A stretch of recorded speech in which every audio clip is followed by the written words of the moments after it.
Hi ಸ್ನೇಹಿತರೆ, welcome to K national academy. Good morning all my dear friends. ಇವತ್ತು ನಾವು ಕರ್ನಾಟಕ ರಾಜ್ಯಪತ್ರದಲ್ಲಿ ಪ್ರಕಟವಾಗಿರ್ತಕ್ಕಂಥ ಮಾಹಿತಿಯನ್ನು ತಿಳ್ಕೊಳ್ತಾ ಹೋಗೋಣ ಸ್ನೇಹಿತರೆ. ನಿಮಗೆ ಗೊತ್ತಿರುವ ಹಾಗೆ 15,000 ಶಿಕ್ಷಕರ ನೇಮಕಾತಿಯ ಕುರಿತು ಫೈನಲ್ ಸಿ ಆ್ಯಂಡ್ ಆರ್ ಬಂದಿದೆ. ಫೈನಲ್ ಸಿ ಆ್ಯಂಡ್ ಆರ್ಗಳಲ್ಲಿ ಏನೆಲ್ಲ ಬದಲಾವಣೆ ಆಗಿದೆ, ಅದೇ ರೀತಿಯಾಗಿ ಯಾರಿಗೆಲ್ಲ ಅರ್ಹತೆ ಇದೆ ಮತ್ತು ಯಾರು ಅಪ್ಲಿಕೇಶನ್ ಹಾಕಲು ಅರ್ಹತೆ ಹೊಂದಿದ್ದಾರೋ, ಯಾರು ಹೊಂದಿಲ್ಲ ಮತ್ತು ಯಾರಿಗೆ ಹೊಸದಾಗಿ ಅವಕಾಶ ಕೊಟ್ಟಿದ್ದಾರೆ ಅನ್ನೋದು ಇವತ್ತು ಡಿಸ್ಕಸ್ ಮಾಡ್ತಾ ಹೋಗೋಣ ಸ್ನೇಹಿತರೆ. ಅದೇ ರೀತಿಯಾಗಿ ಎಕ್ಸಾಮ್ ದೃಷ್ಟಿಯಿಂದ ನೋಡೋದಾದರೆ ಸ್ನೇಹಿತರೆ, ಪರೀಕ್ಷೆಯಲ್ಲಿ ಬಹಳಷ್ಟು ಬದಲಾವಣೆ ಕಾಣ್ತಾ ಹೋಗ್ತೀವಿ ಸ್ನೇಹಿತರೆ. HSR ಆಗಿರ್ಬೋದು, GPST ಆಗಿರ್ಬೋದು, ಅದೇ ರೀತಿಯಾಗಿ PST ಆಗಿರ್ಬೋದು. ಅದೇ ರೀತಿಯಾಗಿ ಮತ್ತು ಇನ್ನೊಂದು ವಿಶೇಷ ಏನಪ್ಪ ಅಂತಂದರೆ, ಕೆಲವು ಅಭ್ಯರ್ಥಿಗಳು BComನವರಿಗೆ ಅವಕಾಶ ಕೊಡಿ ಅಂತ ಹೋಗಿದ್ರಲ್ಲ, ಅದು ಕೂಡ ಸಕ್ಸಸ್ ಆಗಿದೆ ಅಂತಲೇ ಹೇಳ್ಬೋದು ಸ್ನೇಹಿತರೆ. ಇಲ್ಲಿ ನೋಡ್ತಾ ಹೋಗೋಣ ಸ್ನೇಹಿತರೆ. ಓಕೆ, ಈ ಸೆಷನ್ ಸ್ಟಾರ್ಟ್ ಮಾಡೋ ಮುಂಚೆಗೆ ಯಾರೆಲ್ಲ ನಮ್ಮ ಚಾನಲನ್ನು ಹೊಸದಾಗಿ ನೋಡ್ತಾ ಇದ್ದೀರಲ್ಲ, ಅವರು ಸಬ್ಸ್ಕ್ರೈಬ್ ಮಾಡೋದು ಮರಿಬೇಡಿ. ಅದೇ ರೀತಿಯಾಗಿ ಇಷ್ಟ ಆದರೆ ಲೈಕ್ ಮಾಡಿ ಮತ್ತು ನಿಮ್ಮ ಸ್ನೇಹಿತರಿಗೂ ಕೂಡ ಶೇರ್ ಮಾಡಿ ಅಂತ ಹೇಳ್ತಾ ಹೋಗ್ತೀರಿ. ಇನ್ನೂ ಹೆಚ್ಚಿನ ಮಾಹಿತಿಯನ್ನು ನೋಡ್ತಾ ಹೋಗೋಣ ಸ್ನೇಹಿತರೆ. ವಿಶೇಷವಾಗಿ ಇಲ್ಲಿ ಒಂದು ಹೊಸ ರೂಲ್ಸ್ ಅಂತಲೇ ಹೇಳ್ಬೋದು. ಬಹಳಷ್ಟು ಬದಲಾವಣೆ ಆಗಿದೆ. ಅದು ಏನೆಲ್ಲ ಬದಲಾವಣೆ ಆಗಿದೆ, ಯಾಕೆ ಆಗಿದೆ ಮತ್ತು ಸಿಲೆಬಸ್ ಏನು, ಪಠ್ಯಕ್ರಮ ಏನು, ಯಾವ ರೀತಿ ನಾವು ಸ್ಟಡಿ ಮಾಡೋಕ್ಕೆ ಪ್ಲ್ಯಾನ್ ಹಾಕ್ಕೋಬೇಕು ಅನ್ನೋದು ಕೂಡ ಇವತ್ತು ಡಿಸ್ಕಸ್ ಮಾಡ್ತಾ ಹೋಗೋಣ ಸ್ನೇಹಿತರೆ. ಓಕೆ, ನಿಮಗೆ ಗೊತ್ತಿರುವ ಹಾಗೆ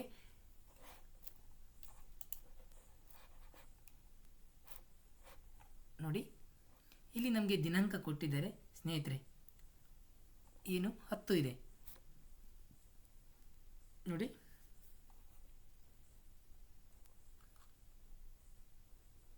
ಇಲ್ಲಿ ನಿಮಗೆ ಕಾಣ್ತಾ ಇದೆ ದಿನಾಂಕ.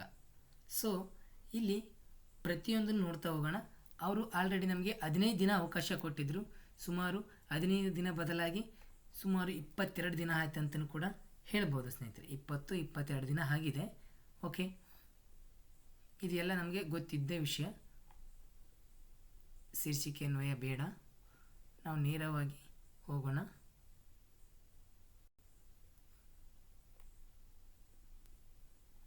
ಇದೆಲ್ಲ ಗೊತ್ತಿರುವ ವಿಷಯ.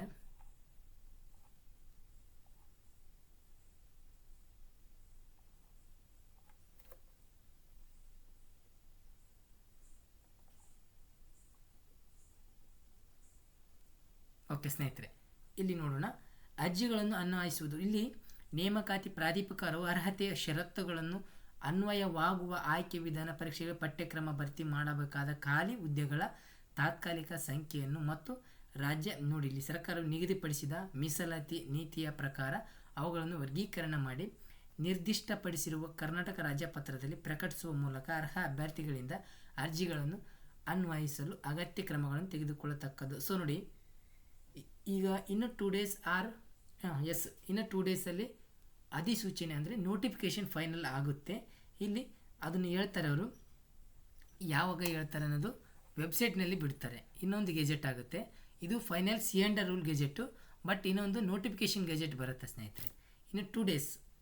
ಪರೀಕ್ಷೆ ಪ್ರಾಧಿಕಾರವು ಅಭ್ಯರ್ಥಿಗಳ ಆಯ್ಕೆಗೆ ಸ್ಪರ್ಧಾತ್ಮಕ ಪರೀಕ್ಷೆಯನ್ನು ಈ ನಿಯಮಗಳ ಉಪಬಂಧಗಳಿಗೆ ಅನುಸಾರವಾಗಿ ನಡೆಸತಕ್ಕದ್ದು ಅಂತ ಹೇಳಿದ್ದಾರೆ.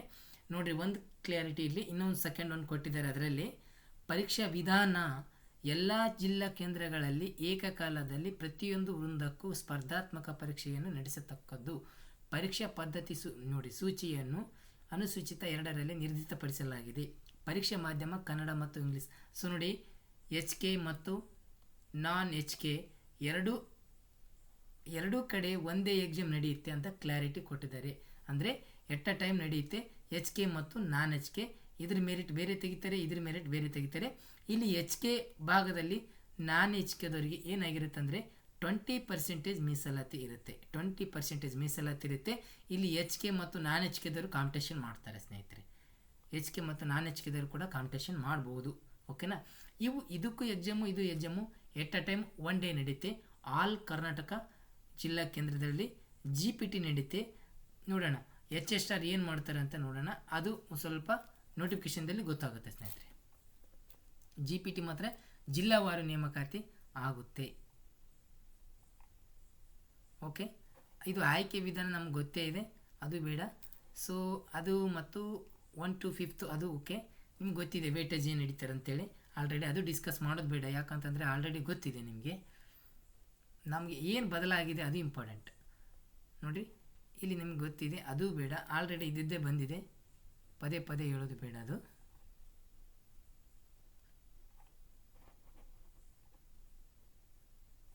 ಇದು ಕೂಡ ಆ್ಯಸ್ ಇಟ್ ಈಸ್.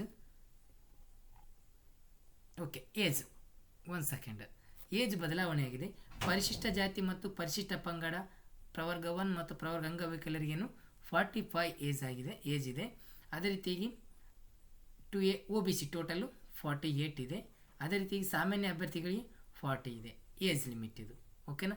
ಇಲ್ಲಿ ಏಜ್ ಲಿಮಿಟ್ ಏನು ಕೇಳಿದರೆ ನೋಡಿ, ಅರ್ಜಿ ಸಲ್ಲಿಸಲು ನಿಗದಿಪಡಿಸಿರುವ ಕಡೆಯ ದಿನಾಂಕಕ್ಕೆ ಇರುವಂತೆ ಅಭ್ಯರ್ಥಿಗಳ ವಯೋಮಾನವನ್ನು ಲೆಕ್ಕಾಚಾರ. ಅಂದರೆ ಅರ್ಜಿ ಫಾರ್ ಎಕ್ಸಾಂಪಲ್ ಇವತ್ತು ಗೆಜೆಟ್ ಆಗಿದೆ 10 ಇದೆ, ಅರ್ಜಿ ಸಲ್ಲಿಸಲು ನಿಮಗೆ ನೆಕ್ಸ್ಟ್ ಮಂತು 10 ಇದೆ ಅಂತ ತಿಳ್ಕೊಳ್ರಿ. ಈ ಕೊನೆಯ ದಿನಾಂಕವನ್ನು ಕೂಡ ಕನ್ಸಿಡರ್ ಮಾಡ್ತಾರೆ ಅವರು ಏಜ್ ನಿಮಗೆ ಇದು ಆಗೋದಕ್ಕೆ.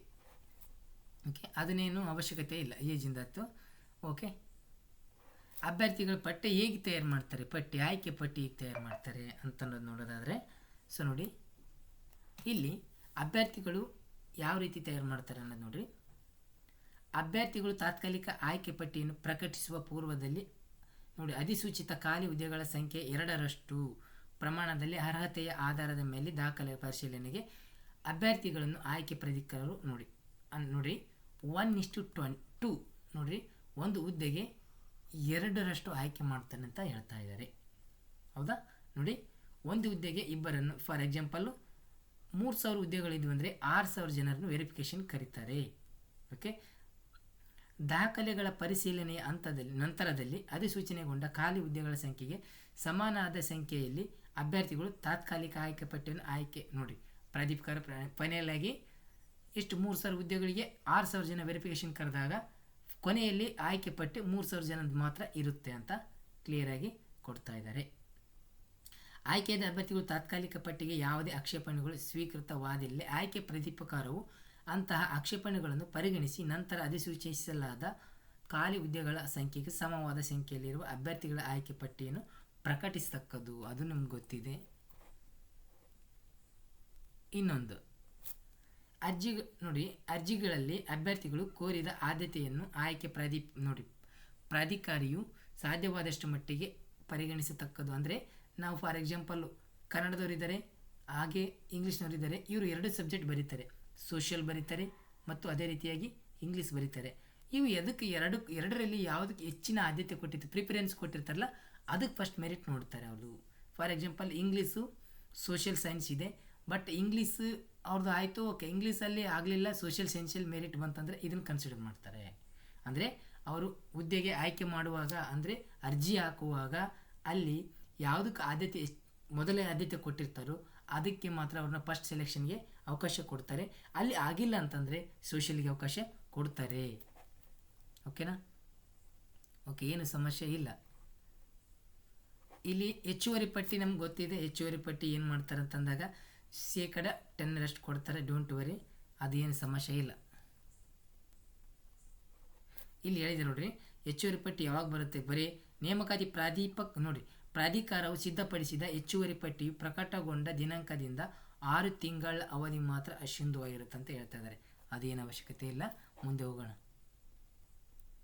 ಇನ್ನೊಂದು ಕ್ಲಾರಿಟಿ ಕೊಟ್ಟಿದ್ದಾರೆ ಸ್ನೇಹಿತರೆ.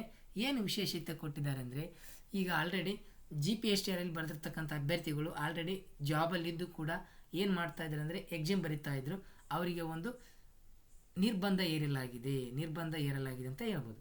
ಸೇವಾನಿರತ ಶಿಕ್ಷಕರ ಅರ್ಹತೆ ಏನು? ಸೇವಾನಿರತ ಶಿಕ್ಷಕರ ಅರ್ಹತೆ ಈ ಫಾರ್ ಎಕ್ಸಾಂಪಲ್ಲು ಈಗಾಗಲೇ ಶಾಲಾ ಶಿಕ್ಷಣ ಇಲಾಖೆಯು ಸರ್ಕಾರಿ ಶಾಲೆಗಳಲ್ಲಿ ಕಾರ್ಯನಿರ್ವಹಿಸುತ್ತಿರುವ ಸೇವಾನಿರತ ಶಿಕ್ಷಕರೊಬ್ಬರು ಅವರು ಯಾವ ವೃಂದದ ಹುದ್ದೆಯನ್ನು ಹೊಂದಿದ್ದಾರೋ ಅದೇ ವೃಂದದ ಹುದ್ದೆಗೆ ವಿಶೇಷ ನಿಯಮದಡಿ ಅರ್ಜಿಯನ್ನು ಸಲ್ಲಿಸತಕ್ಕದ್ದಲ್ಲ. ಫಾರ್ ಎಕ್ಸಾಂಪಲ್ ಈಗ GPSTR ಆಲ್ರೆಡಿ ಜಾಬಲ್ಲಿದ್ದಾರೆ, ಮತ್ತು ನಾನು ಬೇರೆ ಡಿಸ್ಟಿಕ್ ಹಾಕಿ ಬರ್ತೀನಿ, GPSTR ಬರಿತೀನಿ ಎಕ್ಸಾಮ್ ಅಂದರೆ ಅವ್ರಿಗೆ ಅವಕಾಶ ಇಲ್ಲ. ಓಕೆನಾ. PST ಇದ್ದಾರೆ ಅಂದರೆ GPT ಬರಿಬೋದು, GPT ಇದ್ದಾರೆ ಅಂದರೆ PST ಬರಿಬೋದು. ಆದರೆ PST ಅವರು HSR ಬರಿಬೋದು. ಓಕೆ, ಎಲ್ಲರೂ HSR ಬರೆಯೋಕ್ಕೆ ಅವಕಾಶ ಇರುತ್ತೆ. ಆದರೆ ಇದೇ ಹುದ್ದೆಯಲ್ಲಿರ್ತಕ್ಕಂಥ ವ್ಯಕ್ತಿ ಅದೇ ಹುದ್ದೆಗೆ ಅರ್ಜಿ ಸಲ್ಲಿಸುವ ಹಾಗೆ ಇಲ್ಲ ಅಂತ ಕ್ಲಿಯರಾಗಿ ಹೇಳಿದ್ದಾರೆ. ಯಾಕಂದರೆ ಲಾಸ್ಟಿಗೆ ಅನೇಕ ರೀತಿಯ ಸಮಸ್ಯೆ ಉಂಟಾಯಿತು ಅಲ್ವಾ. ನಿಮಗೆ ಗೊತ್ತೇ ಇದೆ. ಓಕೆ, ಅಂದರೆ ಸಮಾನ ಹುದ್ದೆಗೆ ಸಮಾನ ಅವಕಾಶ, ಅಂದರೆ ಇಲ್ಲಿ ಒಳ್ಳೆ ಅದಕ್ಕೆ ಬರೆಯುವ ಅವಕಾಶ ಕೊಟ್ಟಿಲ್ಲ. ಯಾಕಂದರೆ ಅಲ್ಲಿ ರಿಸೈನ್ ಮಾಡಿ ಬಂದುಬಿಡ್ತಾರಲ್ಲ, ವೇಕೆನ್ಸಿ ಖಾಲಿ ಆಗಿಬಿಡುತ್ತೆ ಅದು. ಓಕೆ, ಇಲ್ಲಿ ವೇತನ ಶ್ರೇಣಿ ಆಗಿರ್ಬೋದು, ಅವರ ಕ್ರೈಟೇರಿಯಾ ಕೊಟ್ಟಿದ್ದಾರೆ. ಸೊ ಒಂದು ಏನು ಕೊಟ್ಟಿದ್ದಾರೆ ಕ್ರೈಟೇರಿಯಾ ಅಂದರೆ, ಪ್ರಾಥಮಿಕ ಶಾಲಾ ಶಿಕ್ಷಕರ ನೇಮಕಾತಿಗೆ ಸಂಬಂಧಿಸಿದಂತೆ ಆಲ್ರೆಡಿ ಆವಾಗ ಏನು ಕೊಟ್ಟಿದ್ರು, ಸಬ್ಜೆಕ್ಟ್ ವೈಸ್ ಕೊಟ್ಟಿದ್ರು. ಈ ಸರಿ ಏನು ಕೊಟ್ಟಿದ್ದಾರಪ್ಪ ಅಂತಂದಾಗ PST ನಾವು ನೋಡ್ತಾ ಇರೋದು PSTಗೆ ಅದು ಏನು ಮಾಡಿದ್ದಾರೆ ನೋಡಿ, ಸಾಮಾನ್ಯ ಅಂತ ಕೊಟ್ಬಿಟ್ಟಿದ್ದಾರೆ. ಅಂದರೆ ಜನರಲ್ ಇದು ಮಾಡಿಬಿಟ್ಟಿದ್ದಾರೆ. ಶಾಲೆ ಆಲ್ರೆಡಿ ಏನು ಮಾಡಿದ್ರು, ಲಾಸ್ಟ್ ಬಂದು ಗೆಜೆಟಲ್ಲಿ ಅವ್ರಿಗೆ ಸೈನ್ಸ್ ಬೇರೆ, ಆರ್ಟ್ಸ್ ಬೇರೆ, ಕಾಮರ್ಸ್ ಬೇರೆ, ಮತ್ತು PUCಯಲ್ಲಿ ಇಷ್ಟೇ ಪರ್ಸೆಂಟೇಜ್ ತೆಗಿಬೇಕಂತೇಳಿ ರೂಲ್ಸ್ ಮಾಡಿದರು. ಆದರೆ ಆ ರೂಲ್ಸನ್ನು ತೆಗೆದುಹಾಕಲಾಗಿದೆ. ಕಾಮನ್ ಟೀಚರ್ ಅಂತ ಮಾಡಿದ್ದಾರೆ, ಸಾಮಾನ್ಯ ಶಿಕ್ಷಕರು ಅಂತ ಮಾಡಿದ್ದಾರೆ. PUCಯಲ್ಲಿ ಕನಿಷ್ಠ ಓವರಲ್ ಆಗಿ 50% ಇರಬೇಕು ಎಲಿಮೆಂಟರಿ ಶಿಕ್ಷಣ 2 ವರ್ಷದಲ್ಲಿ. ನೋಡಿ ಅವಾಗ ಏನು ಮಾಡಿದರು, ಸಬ್ಜೆಕ್ಟ್ ವೈಸ್ ಮಾಡಿದಾಗ ಫಾರ್ ಎಕ್ಸಾಂಪಲ್ ಇಂಗ್ಲೀಷ್ ಟೀಚರ್ ಆಗಬೇಕಾದ್ರೆ ಕಡ್ಡಾಯವಾಗಿ 50 ಪಡೆದುಕೊಂಡಿರಬೇಕು. ಅದೇ ರೀತಿ ಮ್ಯಾಥ್ಸ್ ಟೀಚರ್ ಆಗಬೇಕಂದ್ರೆ 50 ಪಡೆದುಕೊಂಡಿರಬೇಕು ಅಂತಿತ್ತು. ಆದರೆ ಓವರಾಲ್ ಸಬ್ಜೆಕ್ಟ್ ಸೇರಿ 50% ಇದ್ದರೆ ಸಾಕು ಅಂತ ಹೇಳಿದ್ದಾರೆ. PUCಯಲ್ಲಿ ಶೇಕಡ 50 ಅಂಕಗಳು 2 ವರ್ಷದಲ್ಲಿ ಮುಗಿದಿರಬೇಕಂತ ಹೇಳಿದ್ದಾರೆ.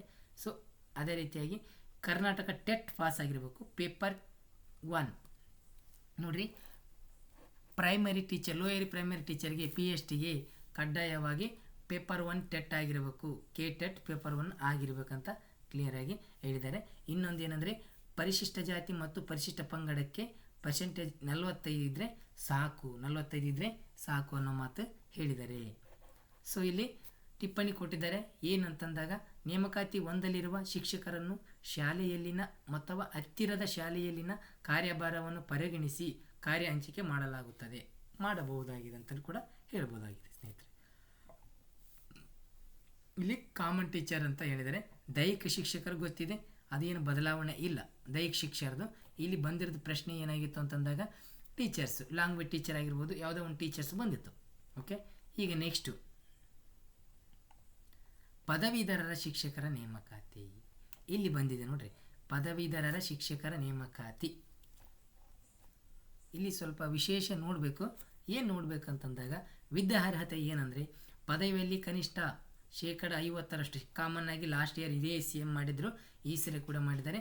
ಲಾಸ್ಟ್ ಟೈಮ್ ಸಬ್ಜೆಕ್ಟಲ್ಲಿ ಏನಿರ್ಬೇಕಂದ್ರು 50 ಇರಬೇಕಂತ ಹೇಳಿದ್ರು. ಎಷ್ಟೋ ಅಭ್ಯರ್ಥಿಗಳು ತೊಂದರೆ ಉಂಟಾಗುತ್ತೆ, ಬೇಡ ಅಂತೇಳ್ಬಿಟ್ಟು ಏನು ಮಾಡ್ತಾ ಇದ್ದಾರೆ ಅಂತಂದಾಗ, ಪದವಿಯಲ್ಲಿ ಕನಿಷ್ಠ ಶೇಕಡ 50ರಷ್ಟು ಇರಬೇಕು. ನೋಡಿ, ಬ್ಯಾಚುಲರ್ ಆಫ್ ಎಜುಕೇಷನ್ ಪದವಿ ಅಥವಾ ವಿಶೇಷ ಅಂದರೆ B.Ed ಮುಗಿದಿರಬೇಕು. ಅದ್ರ ಜೊತೆಗೆ ಏನಾಗಿರಬೇಕು, B.Ed ಮುಗಿದಿರಬೇಕು. ನೋಡಿ, ಇನ್ನೊಂದು PUCಯಲ್ಲಿ ಕನಿಷ್ಠ ಶೇಕಡ 50 ಅಂಕಗಳು ಮತ್ತು ಎಲಿಮೆಂಟರಿ ಶಿಕ್ಷಣ 4 ವರ್ಷ, ಅಂದರೆ PUC ಮುಗಿದ ನಂತರ 4 ವರ್ಷ ಎಲಿಮೆಂಟರಿ ಇರುತ್ತಲ್ಲ, ಅದು ಕೂಡ ಮುಗಿದಿದ್ದವರಾದರೆ ಅದು ಸೇಮ್ ಆ್ಯಸ್ ಇಟ್ ಈಸ್ ಇರಬೇಕು ಅಂತ ಹೇಳ್ತಾ ಇದ್ದಾರೆ. ಪರಂತು SC ST ಮತ್ತು ಪ್ರವರ್ಗ 1ಅವರಿಗೆ 45 ಇದ್ದರೆ ಸಾಕು ಅಂತ ಕ್ಲಿಯರಾಗಿ ಹೇಳ್ತಾ ಇದ್ದಾರೆ. ಮತ್ತು ಇನ್ನೊಂದು ವಿಶೇಷತೆ ಕೊಟ್ಟಿದ್ದಾರೆ, ಕಡ್ಡಾಯವಾಗಿ ಕರ್ನಾಟಕ ಸರ್ಕಾರ ಅಥವಾ ಭಾರತ ಸರ್ಕಾರ ನಡೆಸುವ ಶಿಕ್ಷಕರ ಅರ್ಹತಾ ಪರೀಕ್ಷೆ ಪೇಪರ್ 2 ಮತ್ತು ಪೇಪರ್ 1 ಆಗಿದ್ದೀರಿ ಬರಿತೀನಿ ಅನ್ನಂಗಿಲ್ಲ. ಪದವೀಧರರ ಶಿಕ್ಷಕರ ನೇಮಕಾತಿಗೆ ಪೇಪರ್ 2 ಮಾತ್ರ ಎಲಿಜಿಬಲ್ ಆಗಿರಬೇಕು, ಕಡ್ಡಾಯ. ಓಕೆ, ಪದವೀಧರರ ಪ್ರಾಥಮಿಕ ಶಾಲಾ ಶಿಕ್ಷಕರು, ಭಾಷೆ ಶಿಕ್ಷಕರು ಅಂತ ಬಂದಾಗ ಅಭ್ಯರ್ಥಿಗಳು ಆಯಾ ಭಾಷೆಯ ಜೊತೆಗೆ ಹೊರತುಪಡಿಸಿದಂತೆ ಕನ್ನಡ, ಆಂಗ್ಲ, ಹಿಂದಿ, ಮರಾಠಿ, ಉರ್ದು ಎನಿವನ್ ಅದರ ಜೊತೆಗೆ ಯಾವುದಾದರೂ ವಿಷಯವನ್ನು ಐಚ್ಛಿಕ ವಿಷಯವನ್ನಾಗಿ 3 ವರ್ಷಗಳಲ್ಲಿ ಅಭ್ಯಾಸಿರಬೇಕು. ಇಂಗ್ಲೀಷ್ ತೊಗೊಂಡ್ರೆ ಅದ್ರ ಜೊತೆ ಏನಿರಬೇಕು, ಭೂಗೋಳಶಾಸ್ತ್ರ ಇರ್ಬೋದು, ರಾಜಕೀಯ ಶಾಸ್ತ್ರ, ಹಿಸ್ಟ್ರಿ, ಎಕನಾಮಿಕ್ಸ್, ಸೋಷಿಯಾಲಜಿ, ಈ ರೀತಿ ಯಾವುದಾದ್ರೂ ಆಪ್ಷನಲ್ ಸಬ್ಜೆಕ್ಟ್ ಇದ್ದರೆ ಎಲಿಜಿಬಲ್ ಆಗ್ತಾರೆ ಅಂತ ನಾವಿಲ್ಲಿ ಹೇಳ್ಬೋದು. ಅದೇ ರೀತಿಯಾಗಿ ಗಣಿತ ಶಿಕ್ಷಕರಿಗೆ ಬಂದಾಗ ಗಣಿತ ಮತ್ತು ವಿಜ್ಞಾನ ಶಿಕ್ಷಕರಿಗೆ ಬಂದಾಗ, ಪದವೀಧರರ ಪ್ರಾಥಮಿಕ ಶಾಲಾ ಶಿಕ್ಷಕ ಗಣಿತ ಮತ್ತು ವಿಜ್ಞಾನ ಶಿಕ್ಷಕರ ಹುದ್ದೆಗೆ ಅಭ್ಯರ್ಥಿಯಾಗಿದ್ದಲ್ಲಿ ನೋಡಿ, ಪದವಿಯಲ್ಲಿ ಗಣಿತ ವ್ಯಾಸಂಗ ಮಾಡಿದ್ದು ಕಡ್ಡಾಯವಾಗಿ ಭೌತಶಾಸ್ತ್ರವನ್ನು ಪದವಿ 3 ವರ್ಷಗಳಲ್ಲಿ, ರಾಸಾಯನಶಾಸ್ತ್ರ, ಗಣಕ ವಿಜ್ಞಾನ, ಎಲೆಕ್ಟ್ರಿಕಲ್ ನೋಡಿ ಭೌತಶಾಸ್ತ್ರವನ್ನು ನೋಡಿ ಗಣಿತ ವ್ಯಾಸಂಗ ಮಾಡಿದ್ದು ಕಡ್ಡಾಯವಾಗಿ ಭೌತಶಾಸ್ತ್ರವನ್ನು ಪದವಿಯ 3 ವರ್ಷಗಳಲ್ಲಿ, ರಸಾಯನಶಾಸ್ತ್ರ, ಗಣಕ ವಿಜ್ಞಾನ, ಎಲೆಕ್ಟ್ರಾನಿಕ್ಸ್ ಮತ್ತು ಸ್ಟ್ಯಾಟಿಸ್ಟಿಕ್ಸ್, ಸಂಖ್ಯಾಶಾಸ್ತ್ರ, ಭೂಗೋಳಶಾಸ್ತ್ರ ಆಗಿರ್ಬೋದು, ಗೃಹಶಾಸ್ತ್ರ, ಭೂಗರ್ಭಶಾಸ್ತ್ರ, ಕಂಪ್ಯೂಟರ್ ಅಪ್ಲಿಕೇಶನ್ ವಿಷಯಗಳನ್ನು ಒಂದು ವಿಷಯವನ್ನು ಮೂರನೇ ಐಚ್ಛಿಕ ವಿಷಯವನ್ನಾಗಿ ಕಡ್ಡಾಯವಾಗಿ ಆ ಪದವಿಯಲ್ಲಿ 3 ವರ್ಷಗಳ ಅಭ್ಯಾಸ ಮಾಡಿರ್ತಕ್ಕದ್ದು. ಅದ್ರ ಜೊತೆಗೆ ಇವುಗಳು ಕಡ್ಡಾಯವಾಗಿ ಅಭ್ಯಾಸ ಮಾಡಿರ್ಬೇಕಂತ ಹೇಳ್ತಾ ಇದ್ದಾರೆ. ವಾಸ್ತುಶಿಲ್ಪ ಪದವೀಧರರು ನೋಡಿ, ವಾಸ್ತುಶಿಲ್ಪದ ಪದವೀಧರರಲ್ಲದ ಇಂಜಿನಿಯರಿಂಗ್ ಪದವೀಧರರು ಪ್ರಥಮ 3-4 ಸೆಮಿಸ್ಟರ್ಗಳಲ್ಲಿ ಗಣಿತ ಮತ್ತು ಉಳಿದ ಸೆಮಿಸ್ಟರ್ಗಳಲ್ಲಿ ಗಣಿತವನ್ನು ಆಧರಿಸಿದ ವಿಷಯಗಳನ್ನು ಅಭ್ಯಾಸ ಮಾಡಿದರೆ ಅವರು ಎಲಿಜಿಬಲ್ ಅಂತ ಹೇಳ್ತಾ ಇದ್ದಾರೆ. ಓಕೆನಾ, same as it is. Next ಪದವೀಧರರು ಪ್ರಾಥಮಿಕ ಶಾಲಾ ಶಿಕ್ಷಕರು ಜೀವಶಾಸ್ತ್ರ. ನೋಡಿ, ಪದವೀಧರರ ಪ್ರಾಥಮಿಕ ಶಾಲಾ ಶಿಕ್ಷಕ ಜೀವಶಾಸ್ತ್ರ ಹುದ್ದೆಗಳು ವಿಜ್ಞಾನವನ್ನು ಮತ್ತು ಗಣಿತ ವಿಷಯದ ಒಂದಕ್ಕಿಂತ ಹೆಚ್ಚಿನ ಸಂಖ್ಯೆಯಲ್ಲಿ ಅಭ್ಯರ್ಥಿ ಶಿಕ್ಷಕ ಅನುಪಾತಾನುಸಾರವಾಗಿ ಹುದ್ದೆ ಇರುವ ಶಾಲೆಯಲ್ಲಿ ಮಾತ್ರ ಇರುತ್ತದಂತ ಹೇಳ್ತಾ ಇದ್ದಾರೆ. ಒಂದಕ್ಕಿಂತ ಹೆಚ್ಚಿದ್ದಲೇ ಇರುತ್ತಂತ ಹೇಳ್ತಾ ಇದ್ದಾರೆ.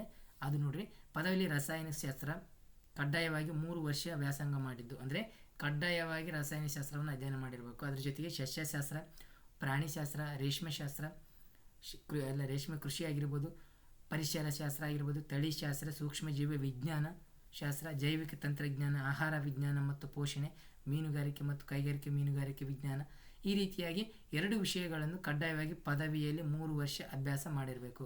ಇದ್ರ ಜೊತೆಗೆ ರಸಾಯನಶಾಸ್ತ್ರದ ಜೊತೆಗೆ ಇದರಲ್ಲಿ 2 ವಿಷಯಗಳನ್ನು 3 ವರ್ಷ ಅಧ್ಯಯನ ಮಾಡಿರ್ಬೇಕಂತ ಕ್ಲಿಯರಾಗಿ ಹೇಳ್ತಾ ಇದ್ದಾರೆ.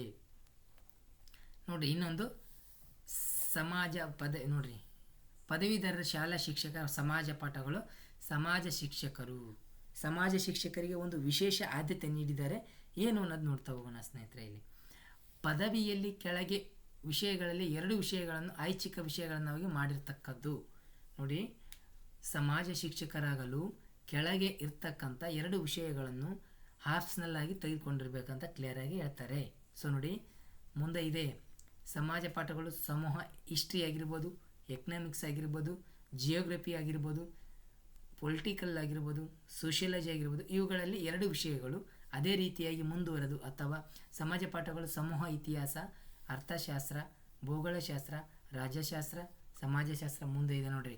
ಇಲ್ಲಿ BComನವರಿಗೆ ಅವಕಾಶ ಕೊಟ್ಟಿದ್ದಾರೆ GPSTR ಅಲ್ಲಿ. ಎಸ್, ಇಲ್ಲಿ ಕೊಟ್ಟಿದ್ದಾರೆ ನೋಡಿ. Observe this sentence. ಸೊ ಸಂಖ್ಯಾಶಾಸ್ತ್ರ BComನವರಿಗೆ ಬರುತ್ತೆ. ಪರಿಸರ ಅಧ್ಯಯನ, ಮಾನವ ಸಂಪನ್ಮೂಲ ಹ್ಯೂಮನ್ ರಿಸೋರ್ಸ್ ಆಗಿರ್ಬೋದು, ನಿರ್ವಹಣೆ ಮ್ಯಾನೇಜ್ಮೆಂಟ್ BComನವರಿಗೆ ಬರುತ್ತೆ. ವಾಣಿಜ್ಯ ಶಾಸ್ತ್ರ BComನವರಿಗೆ ಬರುತ್ತೆ. ಗ್ರಾಮೀಣ ಅಭಿವೃದ್ಧಿ ಪೈಕಿ ಒಂದು ವಿಷಯ ಭಾಷಾಮೂಹ ಕನ್ನಡದಲ್ಲಿ ಆಂಗ್ಲ. ನೋಡ್ರಿ, ಹೇಳ್ತಾ ಗ್ರಾಮೀಣ ಅಭಿವೃದ್ಧಿ ಇವುಗಳ ಪೈಕಿ ಒಂದು ವಿಷಯ ಹಾಗೂ ಭಾಷಾ ಸಮೂಹದ ಕನ್ನಡ, ಆಂಗ್ಲ, ಹಿಂದಿ, ಮರಾಠಿ, ಉರ್ದು, ತೆಲುಗು, ಕೊಂಕಣಿ, ಸಂಸ್ಕೃತ ಭಾಷೆಗಳ ಪೈಕಿ ಒಂದು ವಿಷಯವನ್ನು ಆಯ್ಕೆ ಮಾಡಿ ತಂದುಕೊಂಡಿರ್ತಕ್ಕದ್ದು. ಸೊ ನೋಡಿ, ಇದರಲ್ಲಿ ಒಂದು ವಿಷಯ, ಯಾವುದಾದ್ರೂ ಒಂದು ವಿಷಯ ಮತ್ತು ಈ ಲ್ಯಾಂಗ್ವೇಜಲ್ಲಿ ಒಂದು ವಿಷಯವನ್ನು ಆಯ್ಕೆ ಮಾಡಿಕೊಂಡವರು ಏನು ಮಾಡ್ಬೋದು, BComನವರಿಗೆ ಅವಕಾಶ ಇದೆ. BComನವರು ಟೀಚರ್ಸ್ ಆಗ್ಬೋದು. ಯಾವುದರಲ್ಲಿ ಅಂದರೆ GPSTR ಅಲ್ಲಿ ಇವರಿಗೆ ಒಂದು ಖುಷಿ ವಿಷಯ ಅಂತಲೇ ಹೇಳ್ಬೋದು. ಇಲ್ಲಿ ಮ್ಯಾನೇಜ್ಮೆಂಟ್ ಮಾಡಿದವರು, ಸ್ಟ್ಯಾಟಿಸ್ಟಿಕ್ಸ್ ಸಂಖ್ಯಾಶಾಸ್ತ್ರ ಓದಿದವರು, ಕಾಮರ್ಸ್ ಓದಿದವರು, ಅದ್ರ ಜೊತೆಗೆ ಏನಿರಬೇಕು, ಲ್ಯಾಂಗ್ವೇಜ್ ಟೀಚರ್ಸ್ ಇರಬೇಕು, ಇಲ್ಲಾಂದರೆ ಬರಲ್ಲ. ನೆನಪಲ್ಲಿ ಇಷ್ಟು ಅವರು ಓದ್ಕೊಂಡಿರಬೇಕು. ಹಂಗಿದ್ರೆ ಮಾತ್ರ ಸಾಧ್ಯ ಅಂತ ಹೇಳ್ಬೋದು. Okay, computer teachers, computer science ನೋಡಿ, ನಿಮ್ಗೆ ಗೊತ್ತಿದೆ. Bachelor of computer application, bachelor of engineering, computer science, information science ಇರ್ಬೋದು, ಎಲೆಕ್ಟ್ರಿಕಲ್ ಆ್ಯಂಡ್ ಕಮ್ಯುನಿಕೇಷನ್ಸ್. ನೋಡಿ, ಪದವಿಯಲ್ಲಿ ಕನಿಷ್ಠ 50% ಇರಬೇಕಂತ ಹೇಳ್ತಾರೆ. ಕಂಪ್ಯೂಟರ್ ಸೈನ್ಸ್ ಇರ್ಬೋದು and communication, electricals and communication ಇವೆಲ್ಲರೆ ಇದರಲ್ಲಿ ಒಳಗೊಂಡಿರಬೇಕು ಅಂತ ಹೇಳ್ತಾ ಇದ್ದಾರೆ. ಶಾಲಾ ಶಿಕ್ಷಣ ಸೇಮ್ ಆ್ಯಸ್ ಇಟ್ ಈಸ್ 45% ಇದ್ದರೆ ಓಕೆ, ಏನು ಸಮಸ್ಯೆ ಇಲ್ಲ. GPT ಆಯಿತು. ಇಷ್ಟು GPSTRಲ್ಲಿ ಈ ಸರಿ GPSTRಗೆ ಏನಪ್ಪ ಅಂತಂದರೆ BComನವರಿಗೆ ಅವಕಾಶ ಕೊಟ್ಟಿದ್ದಾರೆ. ನೆಕ್ಸ್ಟ್ ಪ್ರೌಢಶಾಲಾ ಶಿಕ್ಷಕರು ನೋಡಿರಿ, ಇಲ್ಲಿ ಪದವಿಯಲ್ಲಿ ಕನಿಷ್ಠ ಪ್ರೌಢಶಾಲಾ ಶಿಕ್ಷಕರಲ್ಲಿ ನೋಡಿರಿ ಬೇಸಿಕ್ಸ್ ಏನಿದೆ. ಸರ್ಕಾರಿ ಪ್ರೌಢಶಾಲಾ, ಸಂಯುಕ್ತ ಪದವಿ ಪೂರ್ವ ಕಾಲೇಜ್, ಸಂಯುಕ್ತ ಪ್ರೌಢಶಾಲೆಗಳಿಂದ ಕೆಳಗೆ ಕಾಣಿಸಿರುವ ವರ್ಗಗಳ ಸಹ ಶಿಕ್ಷಕಿ ಹುದ್ದೆಗಳನ್ನು ಒಳಗೊಂಡಂತೆ ಅಂತ ನೋಡ್ತಾ ಹೋಗೋಣ. ಇಲ್ಲಿ ಕನಿಷ್ಠ 50% ಓವರಾಲ್ ಪರ್ಸೆಂಟೇಜ್ ಡಿಗ್ರಿ 50% ಅಂತ ಹೇಳ್ತಾ ಇದ್ದಾರೆ. ಬ್ಯಾಚಲರ್ ಆಫ್ ಎಜುಕೇಷನ್ ಮತ್ತು B.Ed ಅಲ್ಲಿ ಕೂಡ ಆ್ಯಸ್ ಇಟ್ ಈಸ್. ಸಹ ಶಿಕ್ಷಕರು ಸಹ ಶಿಕ್ಷಕರು ಕಲಾ ಅಂತ ಬಂದಾಗ ಸಮಾಜ ಶಿಕ್ಷಕರು ನೆನಪಿರಲಿ, ಸಮಾಜ ವಿಜ್ಞಾನ ಶಿಕ್ಷಕರು. ಕನ್ನಡ ಮತ್ತು ಇಂಗ್ಲೀಷ್ ಮಾಧ್ಯಮದಲ್ಲಿ ಕೂಡ ಕಾಲ್ ಫಾರ್ಮ್ ಆಗುತ್ತೆ, ನೆನಪಿರಲಿ. ಯಾಕಂದರೆ ಇತ್ತೀಚೆಗೆ ಪಬ್ಲಿಕ್ ಸ್ಕೂಲ್ ಆಗಿರೋದರಿಂದ ಹೆಚ್ಚಿನ ಮಟ್ಟದಲ್ಲಿ ಆದ್ಯತೆ ಪಬ್ಲಿಕ್ ಸ್ಕೂಲಿಗೆ ಕೊಡ್ತಾರೆ ಅನ್ನೋದು ಮರಿಬೇಡಿ. ಓಕೆನಾ. ಇಲ್ಲಿ ಕಲಾ ವಿಷಯದಲ್ಲಿ ಕೆಳಗಿನ 2 ವಿಷಯಗಳನ್ನು ಐಚ್ಛಿಕ ವಿಷಯವನ್ನಾಗಿ ಅಭ್ಯಾಸ ಮಾಡಿರ್ತಕ್ಕದ್ದು ನೆನಪಿರಲಿ. History, economics, political, geography and sociology. ಇಲ್ಲಿ ಬಿ ಕಾಮ್ನವರಿಗೆ ಅವಕಾಶ ಕೊಟ್ಟಿಲ್ಲ. ಇದರಲ್ಲಿ ಇಲ್ಲಿ ಕೊಟ್ಟಿರ್ತಕ್ಕಂಥ 5 ಸಬ್ಜೆಕ್ಟಲ್ಲಿ ಯಾವುದಾದರೂ 2 ವಿಷಯಗಳನ್ನು ಆಪ್ಷನಲ್ ಆಗಿ ಓದಿರಬೇಕು. ನೆಕ್ಸ್ಟ್ ಅದರ ಜೊತೆಗೆ ಏನಿರಬೇಕು, B.Ed ಆಗಿರಬೇಕು. ನೆಕ್ಸ್ಟು ಇಲ್ಲಿ ಯಾವುದೇ ರೀತಿಯ ಟೆಟ್ ಅವಶ್ಯಕತೆ ಇಲ್ಲ ಅಂತ ಹೇಳ್ಬೋದು. ಇಲ್ಲಿ ಅದೇ ರೀತಿಯಾಗಿ ಸೈನ್ಸ್ ಟೀಚರ್ಗೆ ನೋಡಿರಿ, ಇಲ್ಲಿ ಪದವಿಯಲ್ಲಿ ಕೆಳಗಿನ 2 ವಿಷಯಗಳನ್ನು ಅಭ್ಯಾಸ ಮಾಡಿರ್ತಕ್ಕದ್ದು ರಸಾಯನಶಾಸ್ತ್ರ, ಸಸ್ಯಶಾಸ್ತ್ರ, ಪ್ರಾಣಿಶಾಸ್ತ್ರ, ಜೈವಿಕ ತಂತ್ರಜ್ಞಾನ ಆಗಿರ್ಬೋದು, ತಳಿಶಾಸ್ತ್ರ, ಆಹಾರ ವಿಜ್ಞಾನ ಮತ್ತು ಪೋಷಣೆ, ಮೀನುಗಾರಿಕೆ, ಕೈಗಾರಿಕಾ ಮೀನುಗಾರಿಕೆ. ಇವುಗಳಲ್ಲಿ 2 ವಿಷಯವನ್ನು ಅಧ್ಯಯನ ಮಾಡಿರಬೇಕು. ರಸಾಯನಶಾಸ್ತ್ರವನ್ನು ಕಡ್ಡಾಯವಾಗಿ ವಿಷಯ ಹೊಂದಿರತಕ್ಕದ್ದು. ರಸಾಯನಶಾಸ್ತ್ರ ಇದೆಯಲ್ಲ, ಇದು ಕಾಮನ್ ಇರಬೇಕು. ಅದ್ರ ಜೊತೆಗೆ ಈ ವಿಷಯಗಳನ್ನು ಅಧ್ಯಯನ ಮಾಡಿರ್ಬೇಕಂತ ಹೇಳ್ತಾ ಇದ್ದಾರೆ. ಅಲ್ಲಿ ಡಿಪೆಂಡ್ ಅಪಾನ್ ಅಲ್ಲಿ ಸೆಲೆಕ್ಟ್ ಮಾಡಿರ್ತಕ್ಕಂಥ ಮಾಧ್ಯಮ ಅಲ್ಲೇ ಗೊತ್ತಾಗುತ್ತೆ ನಿಮಗೆ. ಓಕೆ, ನಿಮಗೆ ಗೊತ್ತೇ ಇದೆ. ಲ್ಯಾಂಗ್ವೇಜ್ ಟೀಚರ್ಸು,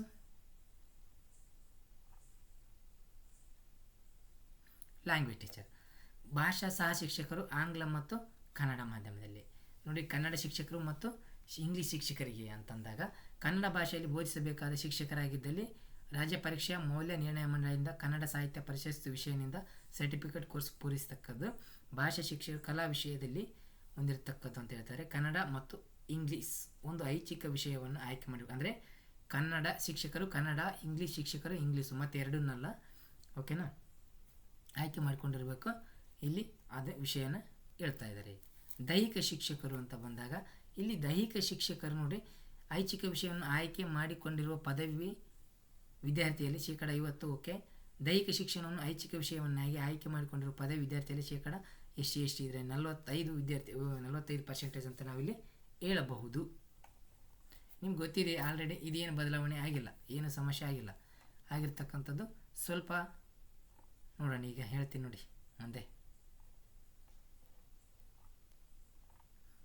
ಏನು ಬದಲಾವಣೆ ಆಗಿದೆ. Yes, this is very important topic. See here, 1 second. ಸ್ಪರ್ಧಾತ್ಮಕ ಪರೀಕ್ಷೆಯ ವಿವರಗಳು ಇದೇ ನಮಗೆ ಬೇಕಾಗಿರೋದು. ಪ್ರಾಥಮಿಕ ಶಾಲಾ ಶಿಕ್ಷಕರು 1 to 5th ಸಾಮಾನ್ಯ 1 ಪೇಪರ್ ಇರುತ್ತೆ. ನೋಡಿ, ಇಲ್ಲಿ ವಸ್ತುನಿಷ್ಠ ಮಾದರಿ ಪರೀಕ್ಷೆ ಅಬ್ಜೆಕ್ಟಿವ್ ಟೈಪ್ ಇರುತ್ತೆ. 100 ಅಂಕಗಳು ಇರುತ್ತೆ. ನೋಡಿ, 100 ಪ್ರಶ್ನೆಗಳು, 100 ಅಂಕಗಳು. ಅಲ್ಲೇನಿರುತ್ತಪ್ಪ ಅಂತಂದಾಗ ಸಾಮಾನ್ಯ ಜ್ಞಾನ, ಬಾಲ ಮನೋವಿಜ್ಞಾನ, ಮಾನಸಿಕ ಸಾಮರ್ಥ್ಯ, ಮೆಂಟಲ್ ಅಬಿಲಿಟಿ ಇರುತ್ತೆ. ಮತ್ತು ನೋಡಿ, ಕನ್ನಡ ಮತ್ತು ನೋಡಿ ಇಲ್ಲಿ ಕೊಟ್ಟಿದ್ದಾರೆ, ಸಾಮಾನ್ಯ ಕನ್ನಡ ಮತ್ತು ಇಂಗ್ಲೀಷ್ ಇರುತ್ತೆ. ಮೌಲ್ಯ ಶಿಕ್ಷಣ ಇರುತ್ತೆ, ಆರೋಗ್ಯ ಶಿಕ್ಷಣ ಇರುತ್ತೆ, ಮತ್ತು ಗಣಕಯಂತ್ರ ಇರುತ್ತೆ. ಮತ್ತು ಸೆಕೆಂಡ್ ಪೇಪರ್ ವಿಷಯ ನಿರ್ದಿಷ್ಟ ಪತ್ರಿಕೆ ಇರುತ್ತೆ. ಅದು ನಿರ್ದಿಷ್ಟ ಪತ್ರಿಕೆ ಕಾಮನ್ ಟೀಚರ್ಸ್ ಅಂತ ತಂದಿದ್ದಾರೆ. ಅದು ನಿರ್ದಿಷ್ಟ ಪತ್ರಿಕೆ ಎಲ್ಲ ಮಿಕ್ಸ್ ಆಗಿರುತ್ತೆ ಅಂತ ನಾವಿಲ್ಲಿ ಗೆಸ್ ಮಾಡ್ಬೋದು. ಯಾಕಂದರೆ ಮ್ಯಾಥ್ಸು, ಸೈನ್ಸ್ ಎಲ್ಲವೂ ಕೂಡ ಮಿಕ್ಸ್ ಇರುತ್ತೆ. ಇಲ್ಲಿ ನೋಡಿ, ಗಣಿತ, ಪರಿಸರ ಅಧ್ಯಯನ, ಸಮಾಜ ವಿಜ್ಞಾನ ಸೀಟ್ನಲ್ಲಿ ಉತ್ತರಿಸಬೇಕಾಗಿರುತ್ತೆ. ನೋಡಿ, ಹೇಳ್ತಾ ಇದ್ದಾರೆ ಕ್ಲಿಯರಾಗಿ. ಪೇಪರನ್ನು ವಿಜ್ಞಾನ ಇರುತ್ತೆ, ಗಣಿತ ಇರುತ್ತೆ.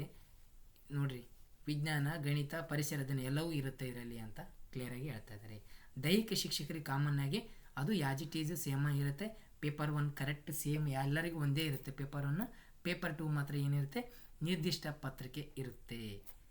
ವಿಷಯ ಜ್ಞಾನ ಏನಿರುತ್ತೆ, ದೈಹಿಕ ಶಿಕ್ಷಣ ಬಗ್ಗೆ ಏನಾಗಿರುತ್ತೆ, OMR ಶೀಟಲ್ಲಿ ಆನ್ಸರ್ ಮಾಡೋದಿರುತ್ತೆ. ಅದು ಕೂಡ 100 ಮಾರ್ಕ್ಸಿಗಿರುತ್ತೆ.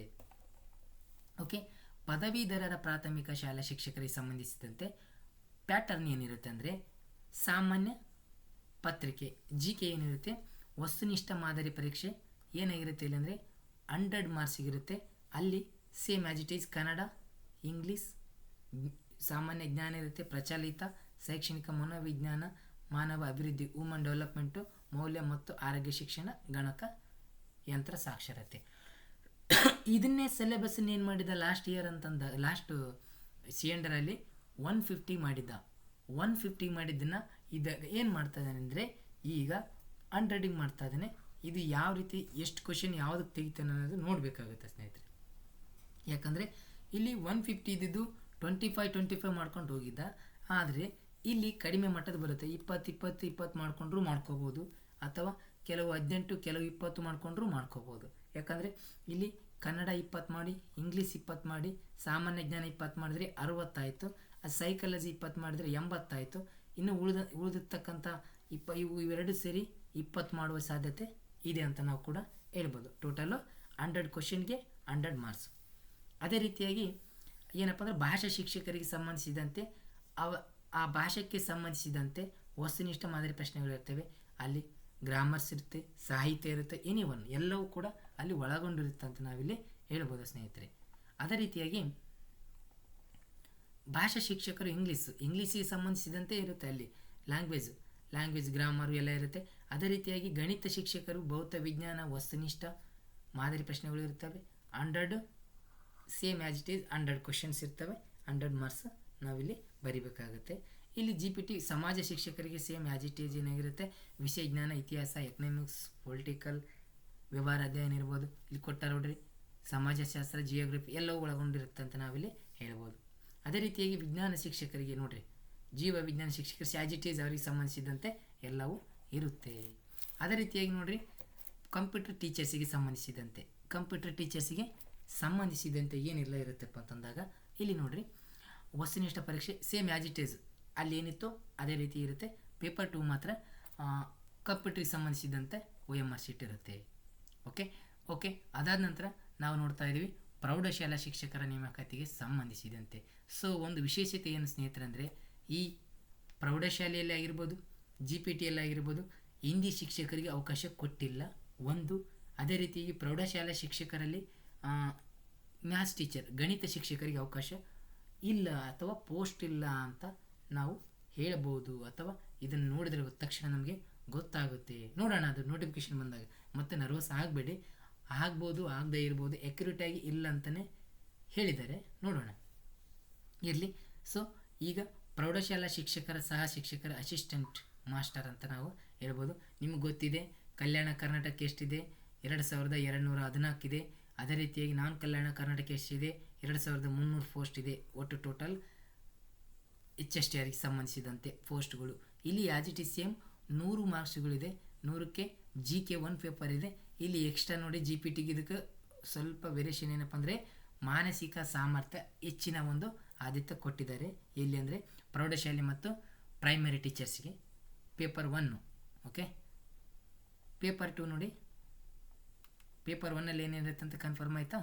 ನೋಡಿ ಏನೇನಾಗುತ್ತೆ ಪೇಪರ್ 1ಅಲ್ಲಿ ಅಂದರೆ ಸಾಮಾನ್ಯ ಕನ್ನಡ ಇದೆ, ಸಾಮಾನ್ಯ ಇಂಗ್ಲೀಷ್ ಇದೆ, ಸಾಮಾನ್ಯ ಪ್ರಚಲಿತ ಮತ್ತು ಜ್ಞಾನ ಇರುತ್ತೆ, ಶೈಕ್ಷಣಿಕ ಮನೋವಿಜ್ಞಾನ ಇರುತ್ತೆ, ಮೆಂಟಲ್ ಅಬಿಲಿಟಿ ಇರುತ್ತೆ, ಗಣಕ ಸಾಕ್ಷರತೆ ಮತ್ತು ಮೌಲ್ಯ ಶಿಕ್ಷಣ. ಇವೆರಡು ಸೇರಿಸಿ ಒಂದು ಮಾಡ್ತಾನೆ ಸ್ನೇಹಿತರೆ, ನೆನಪಲ್ಲಿ ಸಾಕ್ಷರತೆ ಮತ್ತು ಇವೆರಡು ಸೇರಿಸಿ ಒಂದು ಮಾಡಿದ್ರೆ ಇವು 1 2 3 4 5 ಡಿವೈಡ್ ಮಾಡಿದ್ರೆ ಅಂದರೆ ನಿಮಗೆ 20 ಕವರ್ ಮಾಡೋ ಸಾಧ್ಯತೆ ಭಾಳ ಇದೆ ಸ್ನೇಹಿತರೆ.